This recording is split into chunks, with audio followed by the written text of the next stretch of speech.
Ketika saya bertemu dengan Mas Novel Baswedan, beliau menanyakan ke saya perlu konfirmasi apakah betul PDI Perjuangan yang memelopori perubahan Undang-Undang KPK yang mengkerdilkan KPK di dalam upaya pemberantasan korupsi.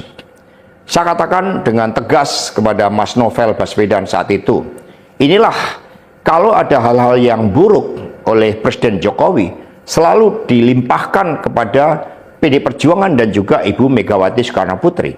Tetapi ketika ada hal-hal yang positif selalu diambil oleh Presiden Jokowi tanpa menyisakan benefit bagi kepentingan PDI Perjuangan.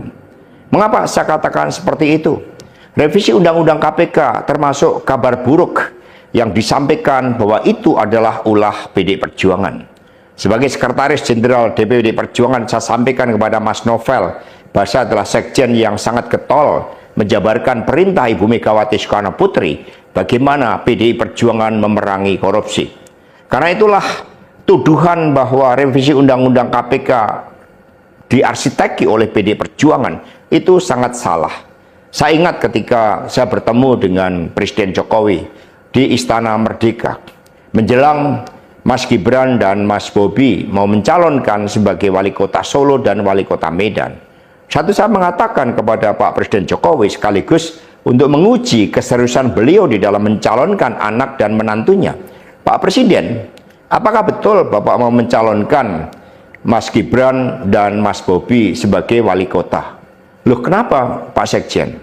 Karena ketika Mas Gibran dan Mas Bobi sebagai wali kota, maka otomatis dia menjadi pejabat negara. Dan ini akan sangat rawan terhadap berbagai bentuk gratifikasi, suap, dan berbagai tindakan korupsi lainnya. Presiden Jokowi sempat termenung saat itu.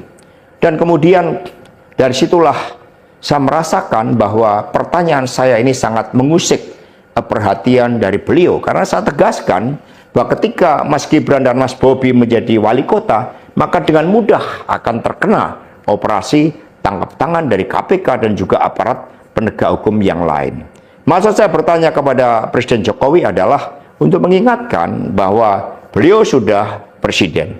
Buat apa kemudian anak-anaknya harus menjadi wali kota, dan itu mengandung suatu risiko-risiko politik, mengingat presiden juga berhadapan dengan begitu banyak pihak-pihak yang selalu mencoba berhadapan dengan Bapak Presiden. Tetapi beberapa saat kemudian saya menerima salah seorang menteri. Dan beliau mengatakan kepada saya bahwa sudah mendapatkan arahan dari Presiden Jokowi untuk melakukan revisi Undang-Undang KPK.